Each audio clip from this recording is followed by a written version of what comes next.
Bien, chers frères et sœurs dans le Seigneur, que la grâce et la faveur de notre Seigneur Jésus descendent et demeurent sur chacun et sur chacune de vous. Vous le voyez derrière moi, il y a ce signe de exit, ce signe de sortie, ce signe qui nous indique qu'après cette porte, il y a quelque chose de nouveau, que derrière cette porte, nous allons entrer dans une nouvelle réalité, dans un nouveau lieu, dans un nouvel espace. Et aujourd'hui, 34e dimanche du temps ordinaire de l'année liturgique B, nous sommes à la sortie, nous sommes à exit de l'année liturgique B. Nous sommes en train de sortir de l'année liturgique B pour commencer une nouvelle réalité, l'année liturgique C. Et voilà une année qui s'achève, voilà une année qui se termine. Et la peur que nous portons, l'anxiété que nous portons, les doutes, les questionnements que nous portons, c'est de savoir qu'est-ce qu'il y a derrière la porte. Qu'est-ce qui nous attend là-bas? Quand nous allons franchir cette porte, qu'est-ce que nous allons voir? Qu'est-ce que nous allons découvrir? Est-ce que les choses seront meilleures que lorsque nous sommes ici? Est-ce que les choses seront différentes des choses que nous avons connues ici? Et ce sont les mêmes questionnements qui reviennent lorsque nous passons d'une année à une autre, lorsque nous passons d'une activité à une autre, lorsque nous passons d'une étape de vie à une autre. Voilà les questions qui se posent. Et aujourd'hui, pour répondre à ces questions, l'Église nous propose de célébrer le Christ roi de l'univers. L'Église nous propose cet espoir. L'Église nous propose cette lumière. L'Église nous propose cette réponse à toutes ces questions, à ce questionnement que nous avons sur ce qui est derrière cette porte, sur notre sortie de ce temps ici. Qu'est-ce que cela nous apporte? Qu'est-ce que nous avons? Qu'est-ce que nous aurons derrière les portes, derrière cette porte, derrière cette vie? L'Église nous dit, il y a le Christ roi de l'univers.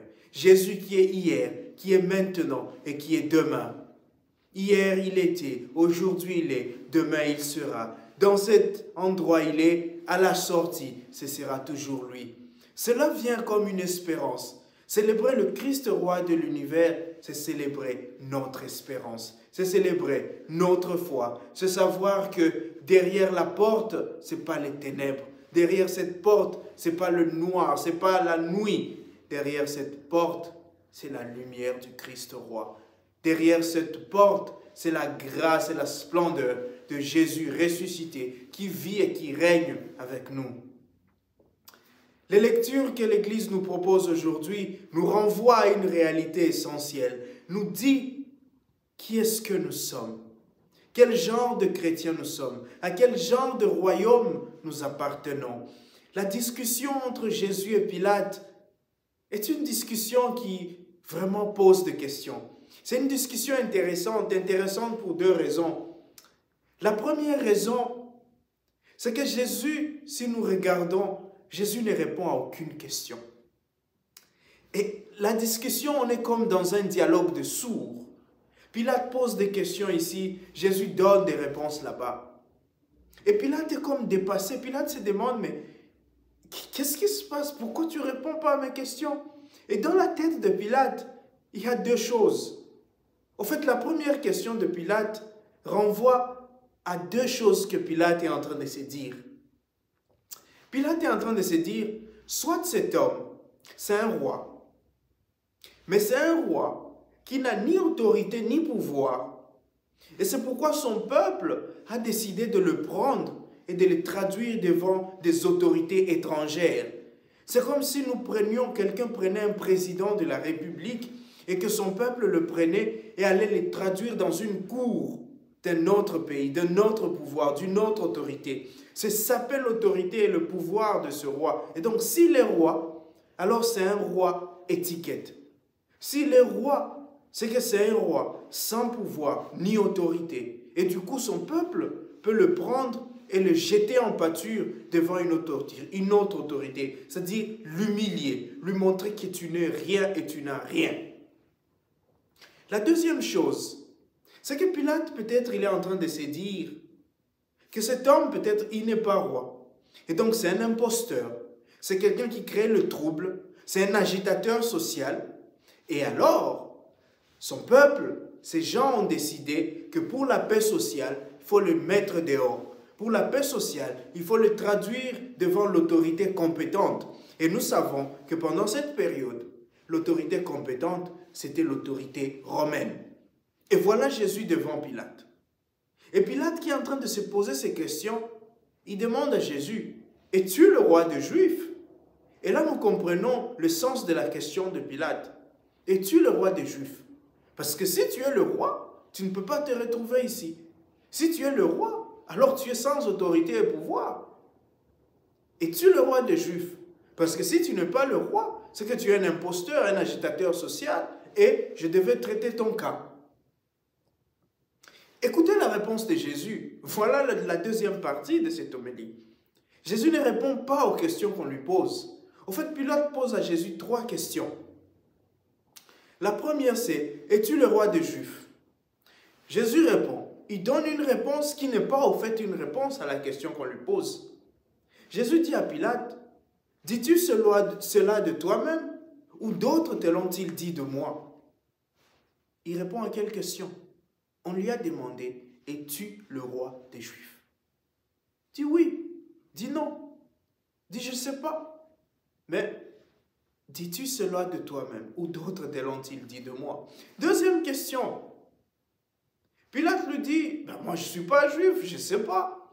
Ton peuple et les grands chefs t'ont livré à moi. Qu'est-ce que tu as fait? Voilà la deuxième question. Qu'est-ce que tu as fait? Qu'est-ce qu'on te reproche? Quel est ton péché? Quelle est ta faute? Écoutez la réponse de Jésus. Mon royaume n'appartient pas à ce monde. Si mon royaume appartenait à ce monde, mes hommes se seraient battus pour que je ne sois pas livré. Eh bien, mon royaume n'est pas de ce monde. Il répond à quelle question? On te demande qu'est-ce que tu as fait. Et toi, tu réponds, mon royaume n'est pas de ce monde. Il y a un souci. Il y a un problème. Tu ne réponds pas aux questions. Dans les cours et tribunaux aujourd'hui, on dirait, mais monsieur, tu es en train d'aggraver ton cas. Tu es en train de te trouver toi-même les circonstances aggravantes. Pour un cas qui est déjà grave, tu es déjà devant l'autorité romaine. Et la troisième question, Pilate lui dit, donc tu es roi. Et Jésus qui répond, voilà pourquoi je suis venu dans le monde, voilà pourquoi je suis né, je suis venu dans le monde pour rendre témoignage à la vérité. Quiconque appartient à la vérité entend ma voix. C'est le comble. Qu'est-ce qu'il est en train de dire? C'est un dialogue de sourds entre Jésus et Pilate. L'un pose des questions, d'autres répondent. En fait, d'autres donnent des enseignements et ne répondent pas aux questions. Qu'est-ce que cela veut dire? Quand nous y regardons de près, quand nous réfléchissons de près, quand nous méditons et nous demandons la lumière de l'Esprit pour comprendre les mystères, qu'est-ce que cela veut dire? Est-ce que nous restons comme Pilate à poser des questions parce que nous avons une manière de voir les choses, parce que nous avons notre manière de comprendre la royauté, parce que nous avons notre manière de comprendre l'autorité, de comprendre qu'est-ce que ça devrait être un roi, qu'est-ce que ça devrait être une autorité?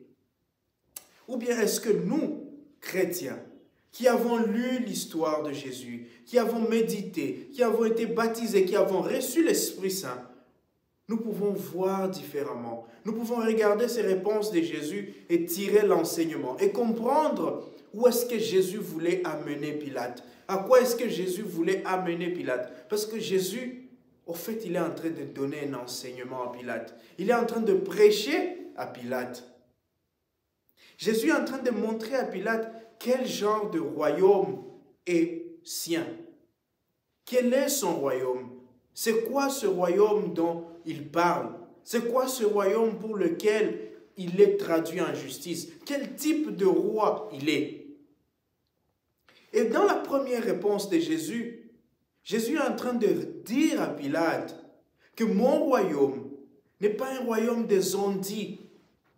Je ne suis pas du royaume de Dieu. Je ne suis pas du royaume de Jésus. Je ne suis pas parti vers Jésus parce qu'on m'a dit.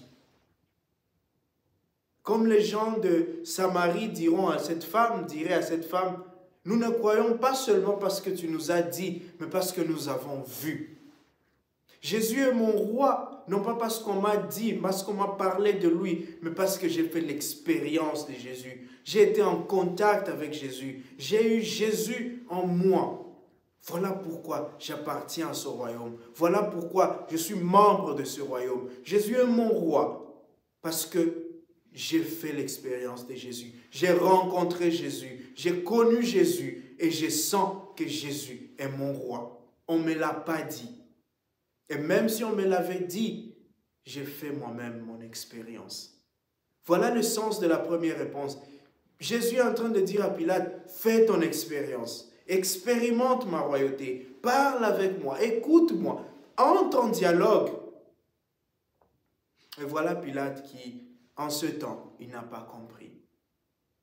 La deuxième réponse de Jésus à Pilate, lorsque Pilate lui demande, qu'est-ce que tu as fait? Jésus lui répond, mon royaume n'appartient pas à ce monde. Si mon royaume appartenait à ce monde, mes hommes se seraient livrés, se seraient battus pour que je ne sois pas livré aux Juifs. Jésus est en train de dire à Pilate, mon royaume ne s'impose pas. Jésus est mon roi, pas parce qu'il s'est imposé en moi. Jésus est mon roi, pas parce qu'il m'a forcé à le suivre, parce que par le pouvoir et la force des armes, il m'a vaincu. Non. Jésus est mon roi parce que j'ai adhéré à lui. Jésus est mon roi parce que librement, j'ai choisi de le suivre. Jésus est mon roi parce que librement, je me suis dit et je lui ai dit, Seigneur, me voici, je viens pour accomplir ta volonté. Voilà ce que Jésus est en train de dire à Pilate. Il est en train de dire à Pilate, ma royauté n'est pas comme la vôtre, par les armes, la force, la domination. Vous avez assujetti un peuple et vous en avez fait vos sujets. Ce que vous appelez les sujets romains, ce que vous appelez les sujets grecs, ce que vous appelez les sujets juifs et tout ça, vous les avez assujettis. Les Juifs étaient gardés sous la loi, les 613 lois qui les assujettissaient. Les Romains étaient gardés sous l'autorité et la force militaire. Rome, c'est parmi les plus grandes armées. Mais Jésus lui dit, ce n'est pas cela mon royaume. Ce n'est pas comme ça que moi, les personnes qui sont avec moi viennent à moi. Et ces personnes viennent à moi parce qu'elles ont adhéré. Ces personnes viennent à moi parce qu'elles sont libres. Mon royaume, c'est un royaume de liberté. Je n'impose pas mon royaume. Je ne force pas mon royaume. Et la troisième réponse de Jésus à Pilate rappelle quelque chose aussi d'important. Jésus lui dit, quand Pilate lui demande, donc tu es roi, donc tu affirmes que tu es roi. Jésus n'a jamais nié qu'il était roi, mais c'est qu'il était un roi différent. Sa royauté était différente, son royaume était différent.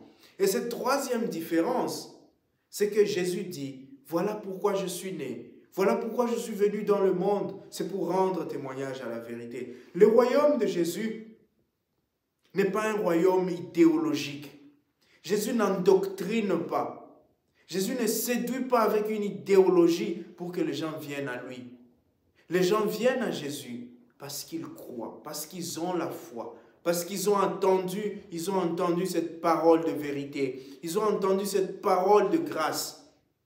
Et vous vous souvenez que Jésus demandera même aux apôtres, et vous aussi, voulez-vous partir? Parce que ce royaume, comme on l'a dit, il ne s'impose pas. Et ce royaume dit la vérité. Jésus est mon roi parce qu'il m'a révélé la vérité. Il m'a révélé le Père. Jésus est mon roi parce qu'il n'hésite pas à me dire quand je dors que je dors. Il n'hésite pas à me reprocher quand je fais mal que Patrick, tu as fait du mal. Et voilà pourquoi je l'aime. Voilà pourquoi je l'ai choisi. Voilà pourquoi je fais partie des membres de son royaume. Et c'est ça que Jésus est en train de montrer à Pilate, que c'est un royaume de vérité. Ce n'est pas un royaume d'idéologie, parce que l'idéologie, on ajuste des mensonges. On est en train de peindre les mensonges. On est en train d'idéaliser des choses. L'idéologie, c'est un endoctrinement. On endort ta conscience. On te forge une conscience à la lumière de celui que tu dois suivre. Et ce n'est pas ça Jésus. Ce n'est pas ça son royaume. C'est ce qu'il est en train de dire à Pilate. Mon royaume, c'est un royaume de vérité. Et donc le Christ roi de l'univers, celui que nous suivons aujourd'hui, celui que nous célébrons, celui qui est derrière cette porte, celui qui est là pour briser toutes ces chaînes de peur, ces chaînes de doute, ces chaînes de désespoir, ces chaînes d'anxiété. Ce roi qui était, qui est, qui vient, c'est ce roi-là que nous avons suivi parce que nous avons voulu le suivre. C'est ce roi-là qui est notre roi, pas parce qu'on nous a dit, mais parce que nous avons fait l'expérience de sa royauté. Nous avons fait l'expérience, comme il dit au début de l'évangile, que les borgnes, les aveugles voient, les malades sont guéris, la bonne nouvelle est annoncée. Nous avons fait l'expérience de cela, de cette guérison intérieure, de cette joie de vivre, de cet Esprit Saint. Il est notre roi parce que, en deuxième lieu, nous avons adhéré à ce roi-là. Nous avons fait l'expérience. Et lorsque nous avons fait l'expérience, nous avons senti, nous avons vu et nous avons entendu, alors nous avons adhéré dans la foi. Nous l'avons accepté comme Seigneur et Sauveur. Et puisque nous l'avons accepté, nous ne l'avons pas accepté parce qu'on a été endoctriné. Nous l'avons accepté dans la liberté et la vérité. Et puisque nous avons accepté ce roi dans la liberté et la vérité, il nous envoie pour être aussi des témoins de ce nouveau royaume. Aujourd'hui, en célébrant le Christ roi de l'univers, nous célébrons notre mission. Notre mission qui n'est pas seulement une mission sur cette terre, notre mission qui est une mission dans l'univers. Et prêcher à l'univers, c'est prêcher à toute la création. Et prêcher à toute la création, ce n'est pas seulement aux hommes, c'est aussi à tous les autres êtres vivants. Par la manière dont nous traitons notre nature, par la manière dont nous traitons notre habitat, par la manière dont nous traitons nos maisons, nous prêchons le Christ roi de l'univers. Et toi mon frère, et toi ma sœur, qui est ton roi? Pour quel roi tu roules? Pour quel chef? Sous quelle autorité tu es? Et sous l'autorité de Ponce Pilate? Ou sous l'autorité juive? Ou bien sous l'autorité du Christ roi de l'univers? Que le Seigneur aujourd'hui, en cette fin de cette année liturgique, nous donne cette grâce de voir dans les hommes et les femmes, dans l'univers, de regarder la beauté de la création et de nous rappeler que notre roi, c'est celui-là. C'est notre roi, c'est celui qui nous appelle, qui nous prêche la vérité. C'est le roi que nous avons choisi librement et que nous continuons à suivre dans la liberté et l'amour. Et c'est dans cet amour que nous allons partager, pendant ces temps de l'Avent qui va commencer, un morceau de pain et un verre d'eau.